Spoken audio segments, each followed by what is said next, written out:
A lot of you saw me put up a video that was a response to and a debunking of medical misinformation. And I quoted CDC statistics showing COVID-19 vaccines are safe and effective. But I received a strike January 3rd that expires April 3rd, and I have submitted an appeal as of January 4th. And the video was called Why Big Marines Pass Out After Any Shot, and How Much Will the Booster Help Me, or Is It Really Us?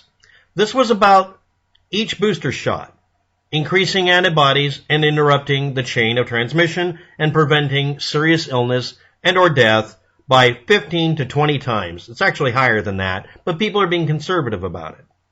And me quoting this fact that there were no deaths as of the point when we had 17 million doses even claimed, and that there were a total of 1,549 claims that might or might not have been caused by a vaccine, and even then, none of those people died, which means you had a 1 in 11,000 chance of a injury or a problem where you would claim that there was a problem worth complaining about.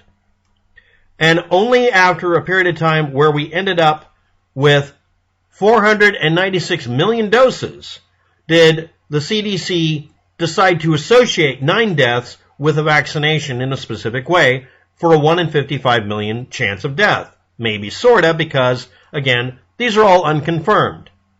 Meanwhile, you have conspiracy theorists and liars claiming thousands of deaths. Yes, I'm going to upload this video. Now, here's where we get to the part of the video where I explain something to Google. When I said I was quoting the CDC website, I wasn't dicking around. Thrombosis with thrombocytopenia syndrome.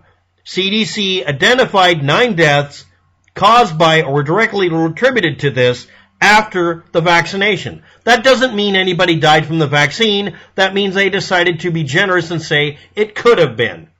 I'm not lying or producing false information or producing medical misinformation. I'm quoting the fucking CDC, you stupid assholes! Period.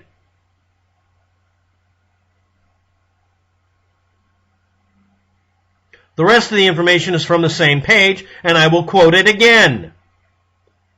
Myocarditis and pericarditis is the most common thing complained about, and again, that's one of them that didn't seem to cause any problems that would result in anybody ever claiming a death.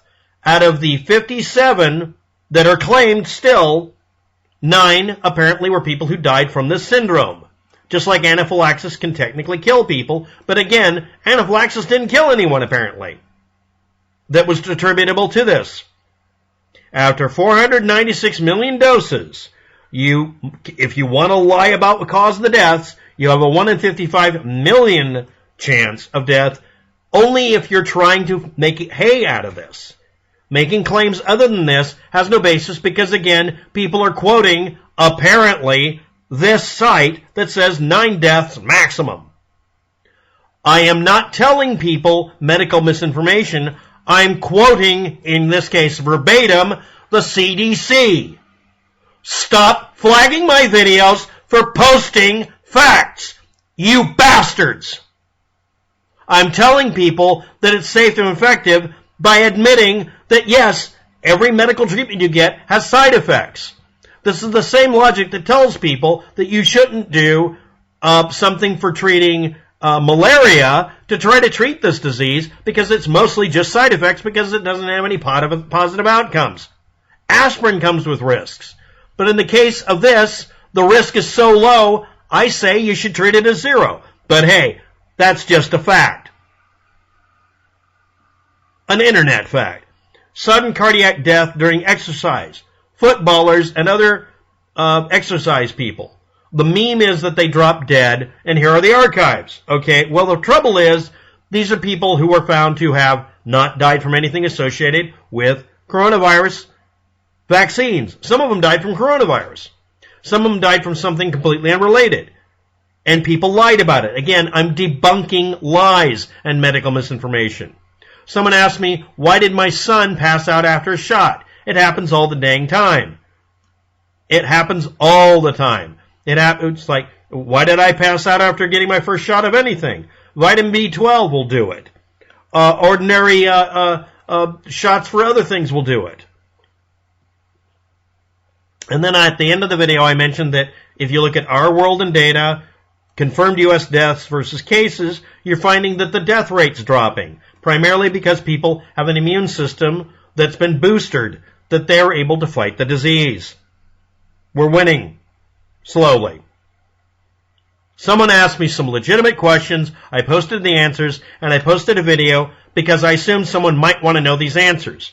The video title was, Why Big Marines Pass Out After Any Shot, and How Much Will a Booster Help Me, or is it just really us we're helping? And I pointed out, because someone was wondering, why do we keep having to have more booster shots? It's because the pandemic is taking longer than it's supposed to. The last time we had one comparable to this, it was dead by this period of time. This pandemic is longer lasting than the Spanish flu. It really is. I mean, really it is. Also, the other reason is that the booster shots make it more likely you don't spread it. And the other reason, and this is just a hypothesis, is that they're encouraging people to get the booster shots because too many people are refusing to do basic things like wear a mask when they're in a populated area, or just stay a little further apart. In fact, some of them are doing it as some sort of political statement and making things worse and won't stop doing it. So the decision was made by most people in most countries that for the sake of all of our sanity and safety, instead of trying to convince idiots to stop being idiots, which does not work, they decided to just encourage people to get booster shots. I'm getting one Sunday. Because as soon as we were told, yeah, your best time to do a booster shot to keep your immune system highly active and make sure you don't get sick and end up in a hospital is about 5 months instead of 6. So we moved it up a month. That's it. I am telling people the vaccine is safe and effective. I am not telling them the opposite. And YouTube again flagged a video where I quoted the CDC website. I'm quoting the Centers for Disease Control and Prevention, and you're flagging my video. So here we're going to go. Read. Okay? You can pause the video each time. Read. Read.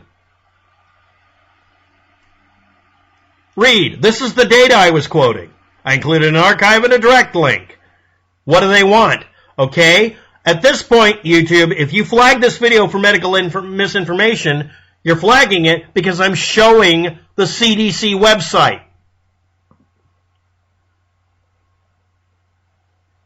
I also pointed out that a lot of people in the sports community, from high school, college, and professional sports, when you see them, pass out on the field or whatever, a little while ago, well, a little while in my opinion, about 2019, any sports organization was forced to report every single incident, and before that they were covering them up.